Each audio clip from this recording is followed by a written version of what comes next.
来我这猪没猪肉嘞，这拢ลูกกูขี้อะไรเนี่ย呀，我เอากัน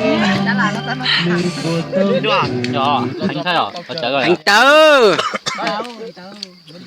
chia 对，去的。chuẩn bị rồi chia có coi tao đâu á đều không phải trong gì đâu nha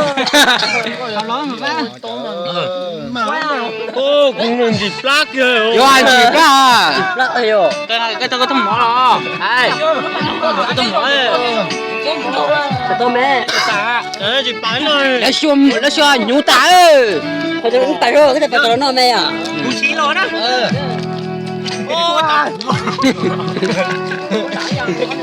đâu có cho chuột tại cái chuột thì mà lỏ lại à ơi rồi tao loài bả mà ơi coi à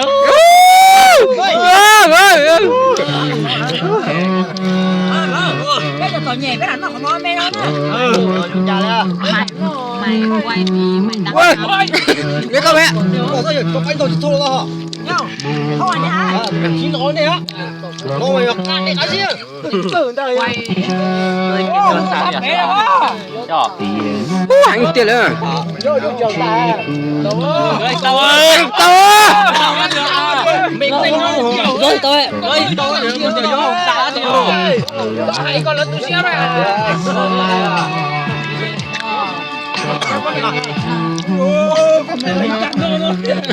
được rồi học á cho nó áo tay nó nó cho à coi nó sườn thông nha ơi tao quay tao má quên đẻo các cháu phải tưởng mà bé rồi rồi mới muốn bé mà chỉ đúng nó mà điều này là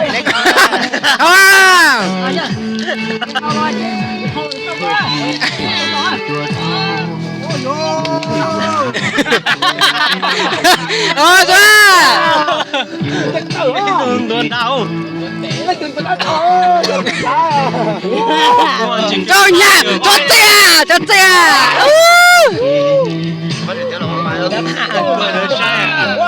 lạ từ cái cúi nhỏ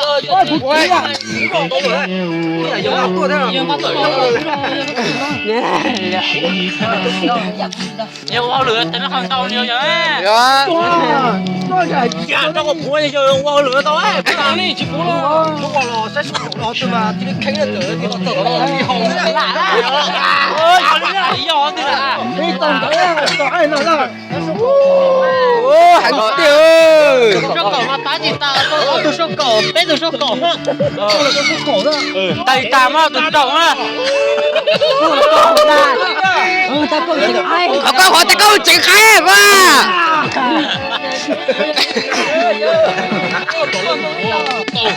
lấy cửa xin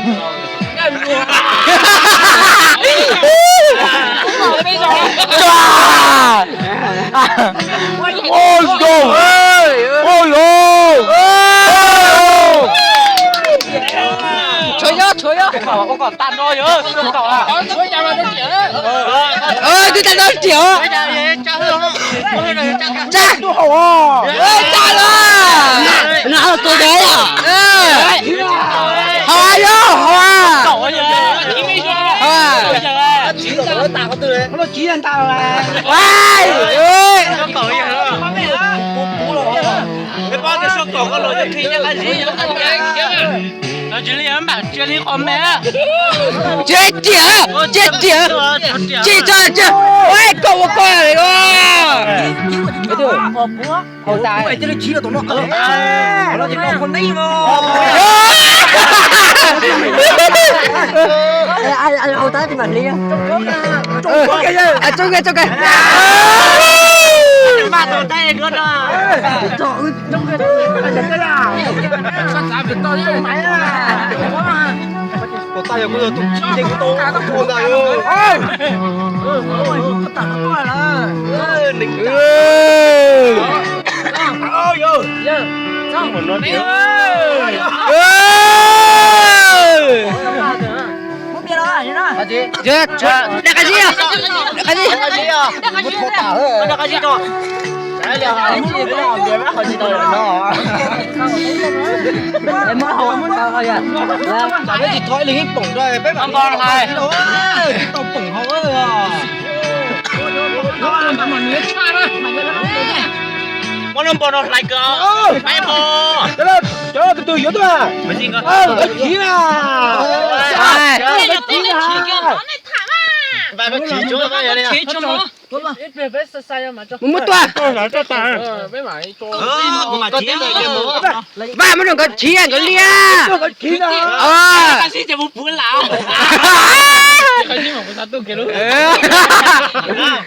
Cái này ông cơ, ông nào cũng chỉ lo này đó. Ba ơi, tí ba này ôm tiền rồi, ba này mua được một thứ. Có tan đây quay nó được cá quay thì được cá. Quay tên này quay luôn này, quay tệ rồi, quay tỏi tỏi cho nó. Quay chừng là phát trực tiêu rồi, nó tỏi một tí đâu. Mua xí à nhở na. Tao xí á. Chỉ cũng hay rồi. Xí nữa. Thằng ấy tôi lấy cho tao tay à? Nè hai biết sao bây giờ nè, thì nó nè, giờ nè sao thì biết tổ biết can chứ bao giờ dễ nó. Muốn chấp lời thì mày đến bia chờ chấp lời.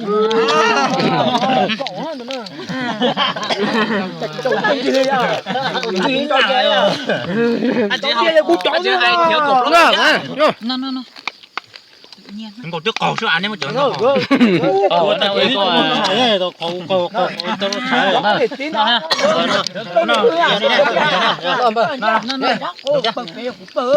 Bé của nó nói là cái lít đâu đó. Có gì mới có đâu vậy? Tôi luôn có gì vậy? Quên mẹ chuột kia này. Tao nói người thì kia. Nửa máy của máy từ rồi cho mày trai.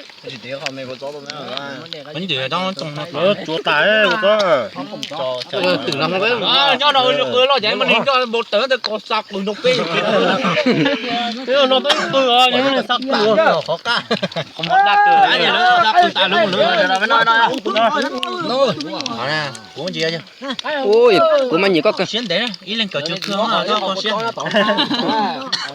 Chỉ tao được cái dấu cờ nào chứ cờ. Có cờ trước thương à? Dạ, mà trước thương. Tại nó này cờ là có quậy giấy nha, nếu cờ đen thì quậy giấy đi chỉnh chứ.